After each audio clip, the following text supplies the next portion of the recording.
terima kasih sekali lagi untuk Mas Budiman Tandorojo. Saya boleh nggak minta tepuk tangannya untuk Mas Budiman? Thank you ya Mas, aku pengen tos-tosan. Siap, Thank you Mas banget. UDM. Thank you banget. Nah ini gilirannya ngelantur Pol. Ngelantur Pol. Ngomong-ngomong Mas Ganjar, Pak Mahfud, apa kabar? Selamat malam. Ketemu lagi. Siap, Pak Mahfud. Mas Ganjar ketemu lagi. Siap. Aku mau minta dulu tepuk tangannya UNER, masih semangat malam ini UNER? Masih dong. Mantap, ini nih kita luar biasa. Pak Mahfud dan Mas Ganjar, Pak Mahfud, kita boleh nggak melangkah ke depan sedikit dulu ke tengah? Karena begini, kalau memandang anak muda harus langsung ke mata hatinya. Nah, jadi kalau di hadapan teman-teman mahasiswa UNER ini, saya pengen denger dong, Pak Mahfud sama Mas Ganjar, apa yang mau disampaikan secara langsung sama generasi muda ini loh. Jangan cuma dijadiin komoditas aja, harus disapa langsung. Boleh ya, pakai mic ya? Saya kalau lihat anak muda hari ini dan melihat event hari ini, event untuk Indonesia, saya ingin melamar semuanya untuk menjadi juru bicara saya. Monggo Pak. Oke, monggo Pak Mahfud. Ya, berdasarkan hasil survei, anak-anak muda ini punya keinginan-keinginan tertentu tentang masa depan Indonesia. Pemerintahan seperti apa yang diinginkan, masa depan Indonesia seperti apa yang diinginkan. Tetapi berdasar hasil survei pula, banyak anak-anak muda yang mungkin hadir untuk memberikan suara di dalam pemilu, mungkin tidak. Oleh sebab itu hadir, beri pilihan, tentukan pilihan pada pemilu tanggal 14 Februari tahun 2024. Siapapun boleh Anda pilih, karena suara Anda akan menentukan masa depan. Kalau Anda acuh, maka negara ini akan tidak baik-baik saja untuk selanjutnya. Oleh sebab itu, pilihlah nanti di dalam pemilu yang akan datang, nama-nama calon, partai dan sebagainya sudah ada di atas meja Anda. Pilih dengan sebaik-baiknya, itu aja. Ya, artinya harus datang ke TPS ya. Jangan bangun kesiangan gitu Pak Mahfud. Jangan bangun kesiangan, iya. Iya, itu yang paling penting ya. Monggo, Mas Ganjar, Pak Mahfud, kita duduk kembali. Kita ngobrol-ngobrol. Tadi udah sedikit apa ya, cukup serius, tapi kalau di lanturan dan gaspol ini, ngelantur pol ini, Mas Ganjar dan Pak Mahfud, kita ingin lebih menyuguhkan suasana yang hangat biar teman-teman ini juga tahu sebenarnya gimana Pak Mahfud, Mas Ganjar, sisi-sisi mungkin yang belum tersampaikan gitu. Nah, aku pengen meng-highlight satu hal soal Pak Mahfud dan Mas Ganjar itu soal keluarga. Jadi kita punya foto ya, boleh ditampilkan teman-teman, boleh ditampilkan dulu, ini hasil kulikan ya teman-teman, kita punya foto-fotonya Mas Ganjar dan Pak Mahfud, bukan? Nah ini nih, ya ini. Masih ingat ya, Pak Mahfud masih ingat momennya, Mas Ganjar masih ingat momen-momen foto ini? Ya saya SMP sama bapak saya itu. SMP. Wah, nah, ini mantap ini celananya. Ini back to fashion lagi nih Pak. Itu Pak Mahfud yang mana? Pak Mahfud itu yang cutbray itu Pak Mahfud itu kayaknya. Ya. Itu nunduk ya Pak ya? Iya, itu waktu saya mahasiswa tingkat 2. Bersama teman saya yang sekarang udah wafat. Dia guru besar di UIN. Balik dulu gambarnya yang sebelumnya. Gambarnya yang cutbraynya itu loh. Cutbraynya Pak Mahfud tadi loh. Nah ini. Ya. Itu namanya Profesor Ahmad Minhaji, baru 2 tahun yang lalu. Meninggal dulu teman sekamar saya waktu belajar di Yogyakarta. Cita-citanya beda, dia ingin belajar menjadi dosen agama dan berhasil dia menjadi guru besar di bidang hukum Islam. Lulus dari Kanada, sedangkan saya ingin menjadi dosen hukum. Sama-sama tercapai cita-citanya, tapi beliau dipanggil lebih dulu oleh Allah Subhanahu wa Ta'ala. Siap. Oke. Nah ini soal keluarga tadi juga ada ya, kayak Nitya ya. Foto dengan keluarga, nah ini Mas Ganjar dan Pak Mahfud. Nah aku pengen ke Pak Mahfud dulu. Pak Mahfud, kemarin waktu deklarasi, kalau kita mundur ke belakang, ketika Pak Mahfud dideklarasikan sebagai bacawa presnya Mas Ganjar, itu Pak Mahfud ter-highlight kita mengajak keluarga, ada 2 anak Pak Mahfud yang ikut. Dan kemudian Pak Mahfud di situ bercerita teman-teman kalau bahkan Pak Mahfud itu melarang anak-anak itu untuk ngaku sebagai anaknya Pak Mahfud. Padahal Pak Mahfud itu yudikatif, ya legislatif juga udah pernah gitu kan. Sekarang di eksekutif. Ini kan kalau saya jadi anaknya Pak Mahfud, bapakku jabat terus kok aku nggak boleh ngaku gitu loh kira-kira gitu loh Pak. Nah itu sebenarnya apa sih Pak yang ingin dicapai dengan Iya, karena ajaran saya itu? ada di UNER, saya sebut aja mahasiswa anak saya tuh yang nomor 2 lulusan Fakultas Kedokteran UNER. Oke, Fakultas Kedokteran UNER, ada yang hadir? Yang tahu bahwa Ada dia temennya, ada temennya, bener ada temen ya, kan? yang tahu bahwa dia anak saya hanya Profesor Joko Santoso ini. Yang lain tidak ada yang tahu. Karena beliau waktu nulis buku minta pengantar saya, lalu anak saya yang beritahu kalau Pak Joko menulis buku minta pengantarnya Ketua MK tentang politik kesehatan di Indonesia. Baru saya beritahu itu anak saya, yang lain dosennya enggak boleh tahu, saya bilang. Kenapa? Biar tidak mendapat perlakuan khusus. Baru sesudah diwisuda para dosennya, loh ini anaknya Bapak, ini anaknya Bapak. Iya, saya bilang. Yang tahu cuma Pak Joko karena dia teman sudah lama. Tapi ngebiasa ini tuh gimana Pak Mahfud? Kita kan pengen tahu ya, artinya ya kalau di antara anak-anak muda privilege itu kan sesuatu yang kemudian sering dianggap sebagai sesuatu yang ingin dibanggakan. Membiasakan keluarga untuk tidak perlu mengakui itu gimana caranya Pak Mahfud? Ya bagi saya itu penting karena kadangkala di Indonesia tuh kalau anak pejabat diperlakukan istimewa. Seakan-akan tidak harus melalui proses-proses yang wajar. Wah ini anaknya Pak Mahfud, ini anaknya Menteri, anaknya Ketua MK harus begini. Saya bilang enggak boleh, kamu enggak boleh memberitahu bahwa kamu anak saya. Pokoknya kamu usaha sendiri, saya carikan sekolah, kalau perlu apa bilang ke saya, tidak usah menggunakan fasilitas kedudukan saya. Anak saya yang 2 lagi, yang sekarang ada di Amsterdam, kemudian yang satu jadi dosen di Fakultas Hukum UGM, juga dia cari beasiswa sendiri, dapat LPDP sendiri, mencari beasiswa sendiri, dan dapat sekolah yang lumayan baik. Tapi tidak ada orang yang tahu juga bahwa itu anak saya gitu. Kecuali dalam pertemuan-pertemuan itu temannya datang, dia main, lalu dia tahu kalau orang tuanya saya. Bagi saya itu penting gitu, agar mereka bisa mandiri dan tahu bahwa hidup itu adalah perjuangan. Saya katakan pada dia, ingat, saya hafal sebuah pepatah dalam bahasa Arab tuh bunyinya gini. La yamtatil majda malam yarkabil hator wala yanalul ula man taqaddamal hadar. Tidak akan pernah sukses kamu kalau kamu tidak mau menghadapi risiko dengan berusaha sendiri.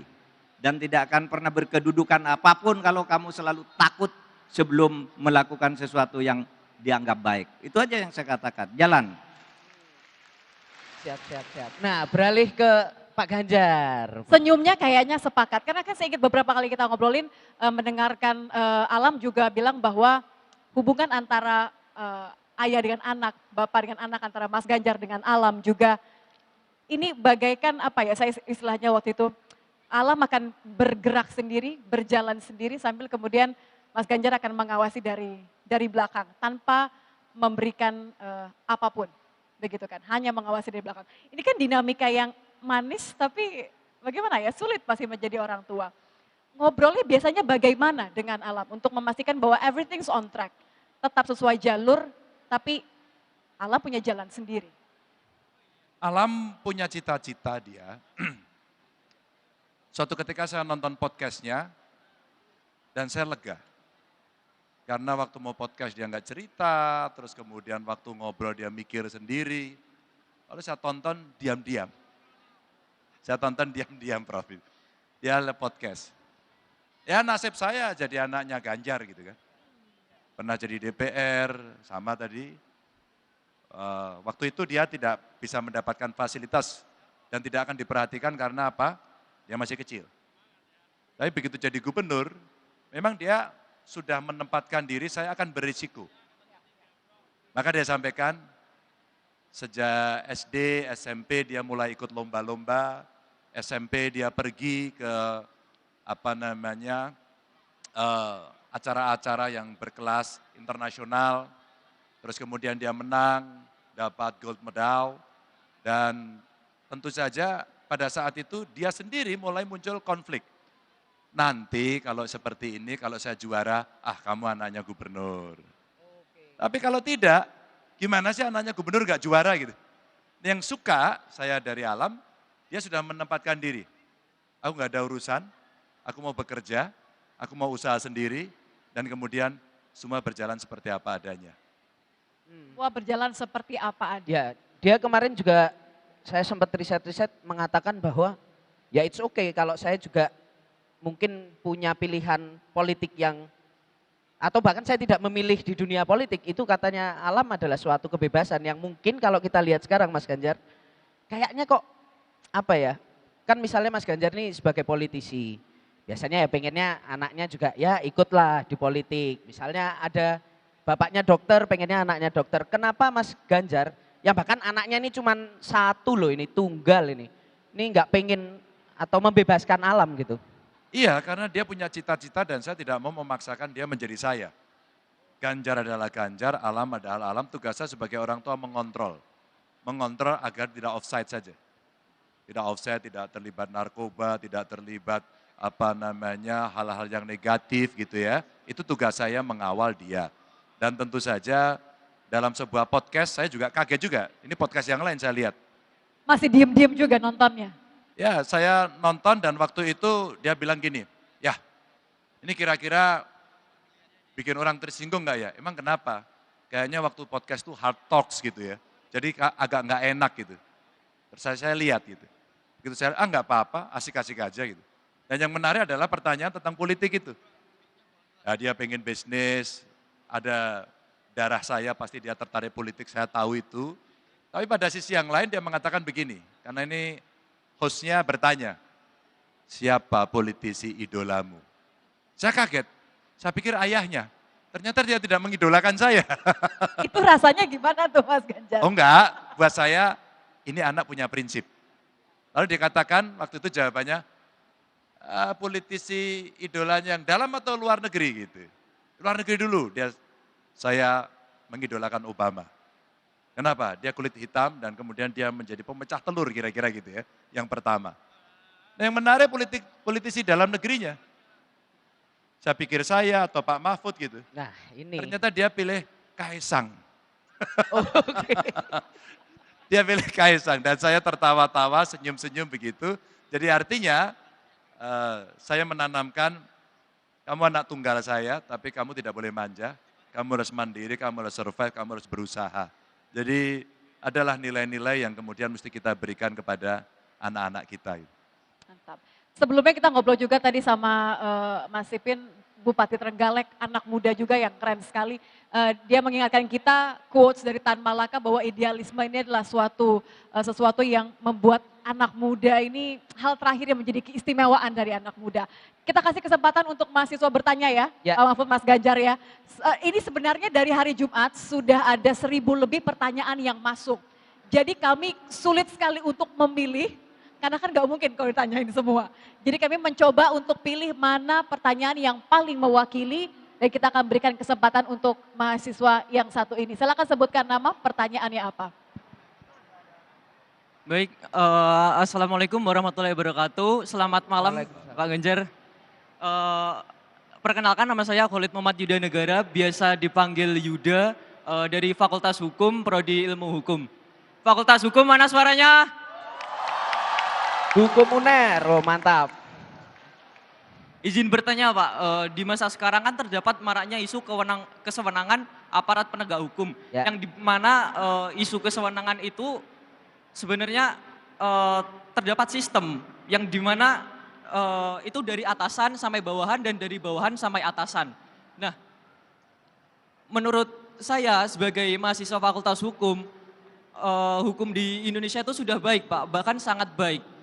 Namun di sini terdapat oknum aparat penegak hukum yang tidak bertanggung jawab. Nah, sesuai dengan gagasan yang sering Bapak gaungkan, yaitu reformasi hukum, bagaimana pertanyaan saya bagaimana cara Bapak mengatasi permasalahan ini dan kami sebagai mahasiswa Fakultas Hukum, hal apa yang dapat kami lakukan untuk mendukung program Bapak?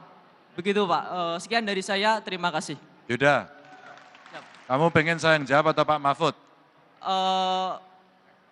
Dari Pak Ganjar dulu baru Pak Mahfud. Oke, tapi boleh tampung dulu ya. Ya Mas enggak, Ganjar? kamu harus tegas. Pilihannya hanya satu, Ganjar atau Mahfud yang jawab. Mungkin pertanyaan saya itu bisa dijawab dengan lugas dari Pak Mahfud sih sebenarnya. Tapi saya pengen Saya tahu. sudah tahu perasaanmu kira-kira itu. Oh, iya. Dan kalau Pak Mahfud cerita soal itu, beliau punya pengalaman banyak. Maksud saya mau saya tawarkan, Pak Mahfud bisa cerita soal detail soal itu. Oh siap. Bagus sekali. Oke. Silakan Pak. Tapi Pak Mahfud, kita boleh dengarkan dulu pertanyaan dari semuanya, ditampung gitu, ya, kemudian ya, ya. biar sekalian, boleh ya? Oke. Biar ceritanya lengkap. Oke, terima kasih ya Yuda ya. Terima kasih Thank banyak. you Yuda. Terima kasih Pak Ganjar, Pak Mahfud. Terima kasih. Kita langsung ke penanya kedua, silakan. Sini nanti ada penanya perempuan enggak? Kalau enggak saya harus pakai syarat. Biasanya saya meminta yang pertama perempuan tapi karena udah terlanjur. Ada perempuan enggak? Nanti berapa penanya Mbak? Ada 3 pertanyaan sejauh ini. Oke, berarti yang ketiga harus perempuan. Oke. Oke, cek. Perkenalkan Pak, nama saya Alivia Nurrahman, saya dari Teknik Robotika dan Kecerdasan Buatan, Fakultas Teknologi Maju dan Multidisiplin. FTMM mana suaranya? Oke Pak, pertanyaan saya. Indonesia ini negara yang besar Pak, tapi di sektor teknologi dan riset, kita itu sangat kalah dengan negara lain. Seperti barang-barang di sekitar kita, kendaraan yang kita pakai, kendaraan yang Bapak pakai, handphone, HP, dan laptop, dan aplikasi dalamnya, itu buatan dari negara lain. Nah, negara lain sudah berlomba ke antariksa, sedangkan kita masih menerapkan sistem fotokopi e-KTP Pak. Ya. Kenapa kok kita bisa tertinggal jauh itu? Apa strategi Bapak untuk mengatasi ketertinggalan tersebut? Dan tambahan Pak, tadi Bapak membahas tentang IKN. Nah, kita sebagai mahasiswa, khususnya mahasiswa UNER, apa peran kita untuk mendongkrak pembangunan IKN itu sendiri? Karena kita semua di sini sebagai mahasiswa sudah sangat siap untuk membantu dalam memajukan pembangunan IKN, Pak. Matur nuwun. Siap, terima Siap. kasih. Matur nuwun Alfian. Karena tadi Mas Ganjar sudah request ada penanya perempuan, saya izin boleh nggak kita kasih kesempatan open floor di sini? Adakah penanya mahasiswi yang kemudian ingin bertanya? Itu, Tapi itu, nggak itu. boleh sama ya. Oh, Itu Ini sebelah sudah kanan. Ya. Kamu yang keluar flashlight apa itu ya? Ya itu. Oke, yang pakai flashlight ya. Boleh bergeser dibantu, boleh teman-teman dari Kompas TV. Itu tadi ada yang Untuk angkat diarahkan. tangan tadi perempuan. Nah itu. Ya, Sudah itu. ada yang pakai flashlight Mas Ganjar? Yang mana? Oke Yang silakan, Nah, yang lagi silakan. berjalan. Oh sudah ya. Oke. Atau mungkin boleh diberikan hand mic saja supaya bisa langsung dari tempat duduknya. Mohon nama ya, nama dari fakultas mana, pertanyaannya apa?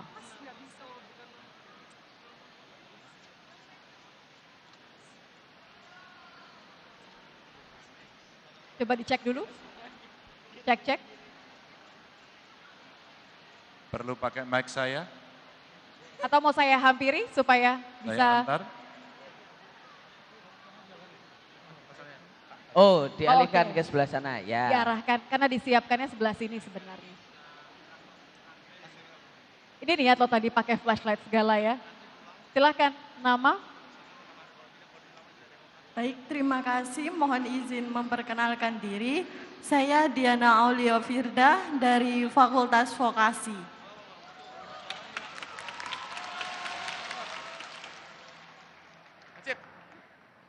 Saya pernah mendengar salah satu pidato Pak Ganjar bersama Mbak Najwa Shihab. Di dalam pidato tersebut, Pak Ganjar pernah mengatakan akan memajukan dan mengembangkan vokasi. Lalu bagaimana kontribusi yang akan Pak Ganjar lakukan terhadap mahasiswa vokasi? Dan dalam segi apa Pak Ganjar memberikan kontribusi tersebut? Apakah dalam bidang pendidikan seperti meningkatkan D3 menjadi D4 atau dalam bidang pekerjaan yang dapat dibilang semakin jarang ditemukannya lowongan pekerjaan untuk mahasiswa lulusan vokasi terutama diploma 3. Terima kasih Pak. Terima kasih. Siap. Ini Diana curhatan tadi ya. Ini curhatan saya zaman dulu Pak Mahfud Mas Ganjar, karena saya juga lulusan D3 sebelum akhirnya saya sekolah lagi langsung S1. Jadi kegalauan untuk mendapatkan pekerjaan itu nyata. Oke, Oke. kita boleh karena sudah 3 kita jawab terlebih dahulu. Silakan tadi karena maunya Pak Mahfud jadi Ya, Pak. monggo Pak Mahfud. Tapi boleh Ya. lah Mas Ganjar tambahkan nanti ya. Ya, Mas Hairul Muhammad dari Fakultas Hukum, tadi sedikit saya singgung, kalau dimanapun di setiap negara tuh, kalau mau memperbaiki hukum, itu 3 sasarannya. 1, legal substance, isi aturannya bagus apa enggak. Yang kedua, legal structure, aparat penegak hukumnya bagus apa tidak.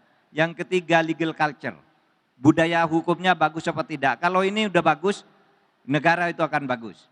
Nah sekarang masalahnya di mana? Legal substance, isi aturan hukum kita udah banyak, bagus-bagus. Masalahnya mungkin ada tumpang tindih, tapi semua apapun yang kita butuhkan sudah ada aturannya. Tetapi masalahnya ada di legal structure-nya. Aparat penegak hukum kita tadi, yang korup itu tadi. Sehingga kalau Anda tanya kepada saya, terus mulai dari mana? Itu tadi, mulai dari strong leadership di dalam penegakan hukum. Arahnya kemana? 1, ke atas, kepada para pebisnis, kepada para pejabat. Itu harus dilakukan penegakan hukum dan kepastian hukum. Ya, penegakan hukum dan kepastian. Ke bawah, ke rakyat kecil yang hak-haknya selalu dirampas tanpa alasan hukum yang benar itu, kita berikan perlindungan hukum. Jadi ke atas penegakan dan kepastian, ke bawah perlindungan. Itu saja arahnya nanti. Kalau itu sudah bisa dilaksanakan dengan baik, maka saya kira hampir semua persoalan di penegakan hukum itu bisa diatasi. Itu aja. Siap. Pak Mahfud, izin sedikit agak memberikan ya sedikit pertanyaan. Kalau kemarin kan kita lihat dari pola Pak Mahfud memimpin Menko Polhukam itu kan sering sekali Pak Mahfud itu muncul dengan statement yang kalau istilah teman-teman wartawan itu Pak Mahfud bocor nih, orang belum diumumin TSK, Pak Mahfud yang ngumumin dulu misalnya.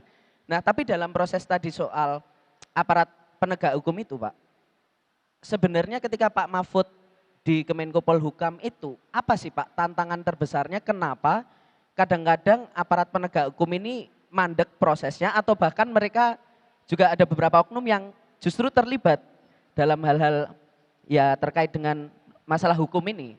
Ya, saya suka mengundang partisipasi publik untuk mendorong penegakan hukum. Karena begini, terkadang kalau kita memberitahu baik-baik itu ada saja alasannya. Maka saya umumkan aja ke publik, wah itu ada kejahatan di situ, tuh ada korupsi di situ. Nah rakyat ngeroyok melalui medsos, melalui media, melalui televisi. Ada juga yang mau lari kan, enggak mau pulang gitu. Saya umumkan aja, dia sudah tersangka, pulang. Saya bilang kalau sudah tersangka Anda enggak pulang, Anda lari, bisa dikejar oleh Interpol, atau pemerintah sendiri bisa cari. Masa seorang pejabat gitu menghilang tidak ketemu. Nah akhirnya akan pulang. Nah kadangkala lemparan ke publik, lemparan ke media massa itu lebih efektif dan lebih cepat dibandingkan dengan kita ikut prosedur-prosedur birokrasi yang bertele-tele itu. Itu aja. Ya. This is the hard truth. Iya, strategi. Lempar publik aja mendingan gunakan ini ya kekuatanmu dalam bermedia Ya, sosial ya. gitu ya. Oke, Mas Ganjar boleh tambahin sedikit. Ya tadi Yuda ya soal penegakan hukum, jadi Pak Mahfud sudah menjelaskan. Jadi gini, ketika sistem itu apa adanya, tadi strukturnya udah bagus begitu kan, terus kemudian mungkin budayanya belum bagus karena masih ada sogok dan sebagainya, aktornya juga kemudian belum bagus, maka pemimpinnya yang harus bagus. Maka pemimpinnya apa? Ini contohnya Pak Mahfud ini. Pak Mahfud itu kan Menko, gimana sih Pak Mahfud itu? Menko kok ngeksekusi, habis kamu nggak ngeksekusi kok gitu. Maka kemudian ada model-model yang bisa dipakai. Ini untungnya kalau kita aktivis. Karena aktivis maka punya cara lain. Kita tidak melanggar hukum tapi bisa menggerakkan orang. Hei, itu tidak diproses. Saya kira pada sisi ini itu ada 2 hal. Kreasi dan inovasi seorang pemimpin kita ketika menghadapi situasi yang stagnan. Maka harus ada terobosan. Ini terobosan, saya suka. Lalu yang kedua tadi bagaimana modernisasi kira-kira gitu ya. Tadi si siapa panggilannya Arif ya tadi ya? Betul ya? Alifian tadi Pak. Panggilannya Alif. Alifian, sorry. Apa strategi Bapak untuk memajukan sisi teknologi dan riset? Ya, Risetnya sudah ada. Mana? Kamu Alif ya? Iya. Satu, saya ketemu peneliti. 1% anggaran dari PDB dipakai untuk penelitian. 200 juta kira-kira, 200 triliun sorry, kira-kira dana dari LPDP. Hari ini bisa dipakai untuk riset. Anak-anak muda seperti Alif ini saya kira akan punya ruang yang jauh lebih banyak. 2, berpartner dengan siapa? Dunia usaha. Ini banyak contoh bagaimana kita bisa memajukan. Sehingga, ya ini pernah terjadi, Liv. Waktu kita mulai menggunakan laptop, belum masuk tablet. Waktu itu sudah pernah ada satu program. Setiap mahasiswa, pelajar punya satu laptop. Maka apa yang terjadi? Kita butuh jutaan. Ini adalah market, potential market yang bisa kita create. Lalu saat itu muncul salah satu BUMN pernah ditugaskan bagaimana membuat laptop yang harganya kira-kira waktu itu maksimum 1 juta. Gagal. Maka sebenarnya dengan pengetahuan dan kemampuan yang ada, mesti diberikan ruang kepada mereka. Liv, tolong dong buat handphone yang murah. Murah itu bukan berarti tidak berkualitas. Kamu boleh kolaborasi, kamu boleh menginisiasi, dan negara memakai. Ini contoh aja. Mungkin di dunia pertanian membuat Alsintan, yang buatan kita. Terus apa yang dilakukan negara? Negara kemudian mengambil alih. Untuk apa? Untuk menjadi off-taker. Maka itu pasti akan jalan. Saya kira banyak pengalaman negara maju melakukan itu, melakukan proteksi agar bisa dilakukan. Dulu pernah ada satu negara membuat kebijakan, dia tidak atau melarang atau membatasi barang impor masuk. Karena dia sedang mengembangkan itu. Bahkan ditiru sama dia. Begitu kemudian dia produksi, dia gunakan sendiri, off-takernya ada. Ketika kemudian off-takernya ada dan mulai kemudian barang itu berproduksi lebih baik, pasar mulai dibuka, kompetisi menjadi fair. Maka sebenarnya kita juga harus melakukan itu. Maka butuh memberikan penugasan kepada peneliti, kepada kampus, kepada dunia usaha untuk membuat proyek bersama. Kalau itu dilakukan, maka teman-teman akan mendapatkan tempat yang terbaik. Mas Ganjar, saya senang sih dengar itu, karena itu kan terdengar seperti one full circle begitu ya. Karena ini juga termasuk pertanyaan yang ketiga tadi, lapangan pekerjaan untuk teman-teman yang vokasi, karena khususnya mereka pasti praktik ke dunia kerja. Tapi itu kan lagi-lagi harapan. Kalau saya bisa tanya dalam waktu berapa lama itu sangat itu tercapai, Itu bisa itu mungkin tercapai. tercapai. Gitu. Oke. Mereka lulus sebentar lagi soalnya. Mereka harus melakukan sekarang juga. Ada 2 hal. Kalau konteks lapangan pekerjaan kemudian harus bekerja sebagai karyawan, maka melamarlah. Tapi kalau kemudian ingin bekerja, tidak menjadi karyawan, maka menjadi entrepreneur. Entrepreneur akan ada 3. Apakah kamu sudah punya pemahaman tentang usaha yang akan kamu kerjakan? Maka product knowledge. Yang kedua, ketika kemudian sudah bisa mengerjakan dengan bagus, apakah kamu punya akses modal? Maka perbankan dan negara terlibat. Dan yang ketiga, ketika itu sudah semuanya, siapa yang akan mendampingi kamu sampai kemudian kamu jadi pengusaha? Kadinkah, Hipmikah, pemerintahkah, industrikah, itu yang bisa dijalankan. Mbak, 40% dari APBN APBD harus dibelanjakan untuk UMKM. Saya boleh cerita pengalaman ya, ini kehebatan teman-teman saya waktu saya menjadi gubernur. Dia hebat sekali karena kemudian idenya adalah memberikan kepada UMKM agar mereka satu, dilakukan legalisasi dari bisnisnya. Yang kedua, diajari dia pembukuan. Diuruslah NPWP-nya. Maka setelah itu, dia kita minta untuk masuk kepada e-katalog lokal. Itu konkret. Siapa pembelinya? Pemerintah. Maka pada saat itu, ketika kita akan berbicara soal yang paling kecil-kecil harian, mohon maaf dengan segala hormat, ketika semua orang harus minum air putih di depan kita, kan itu pekerjaan yang cukup gampang dilakukan oleh UMKM. Kamu kerjakan, aku dampingi, begitu bisa, aku beli. off taker. Pasar sudah ada. Ya. Jadi kapan itu melakukan? Sekarang. Maka Alif, yang berikutnya adalah PR besar. Pak, kami sudah siap. Oke, silakan angkat tangan kalau sudah siap. Kami mau ikut mengerjakan IKN. Oke, silakan kerjaan IKN. Kamu mau pilih yang mana? Kamu mau menyelesaikan infrastrukturnya? Kamu ingin membuat ekosistemnya? Kamu ingin membuat aspek bisnis yang ada di sana? Atau kamu ingin mengisi bagaimana IKN menjadi future city? Kota masa depan dengan seluruh teknologi yang maju. Kamu mau ambil dari mana? Menjaga agar ekosistem itu dari sisi aspek lingkungannya berjalan dengan baik. Anda punya itu, silakan Anda datang. Melakukan digitalisasi sehingga paperless yang ada di situ, silakan Anda datang.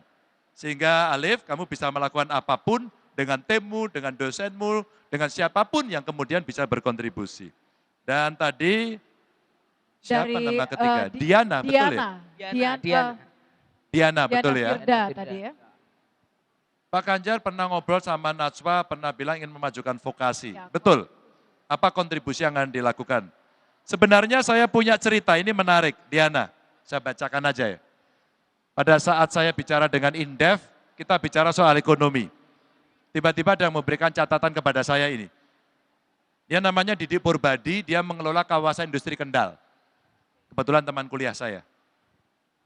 Maka dia menyampaikan, bagaimana investasi itu bisa berjalan. Kami mengawal kawasan industri Kendal. Sejak tanda tangannya Presiden Jokowi dengan PM Lee dari Singapura. Itu dulu izinnya tidak mulus-mulus saja. Maka saya ceritakan tadi bisnis yang gampang dan mudah. Alhasil selesai. Kemudian investor masuk. Apa yang kemudian mesti dilakukan dari kawasan industri Kendal dari pengalaman ini? Maka kami menggarap link and match waktu itu, program sederhana, ada teaching industry di sana, dan kami bekerja dengan 60 SMK di situ menjadi partner, dan kita melakukan piloting dari proyek PSN yang ada, dan kemudian kita bisa masuk bekerja sama. Ini SMK. Yang kedua, bagaimana kemudian meningkatkan yang D3 atau D4. Semua akan bergantung pada kepentingan industri. Kalaulah piloting ini bisa berjalan, maka level di atas SMK adalah kawan-kawan D3.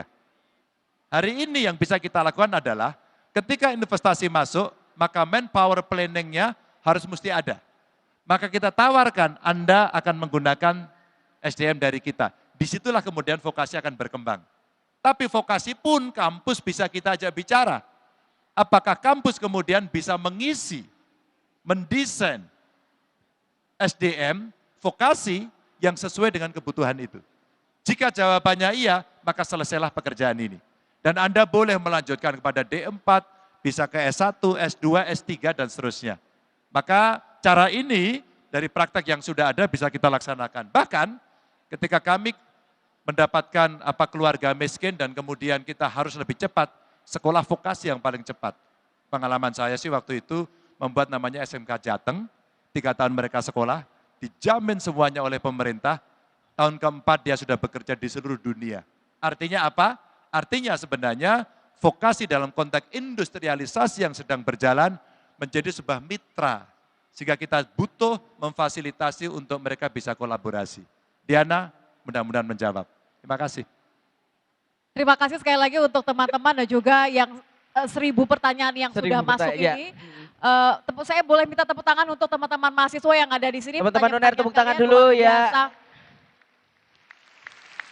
Ada banyak Pak Mahfud, Mas Ganjar, suara-suara yang kemudian kita coba untuk tampung. Nanti kalau boleh izin, pertanyaan-pertanyaan yang belum sempat terjawab, kami akan kirimkan ke Bapak-Bapak sehingga nanti bisa kemudian diberikan jawaban dan solusinya buat teman-teman. Gitu ya, deal ya, setuju Jadi, ya? insight dan masukan juga ya. Gitu Niti ya. Masukan bukan kemasukan tapi kan. Iya, ya. iya.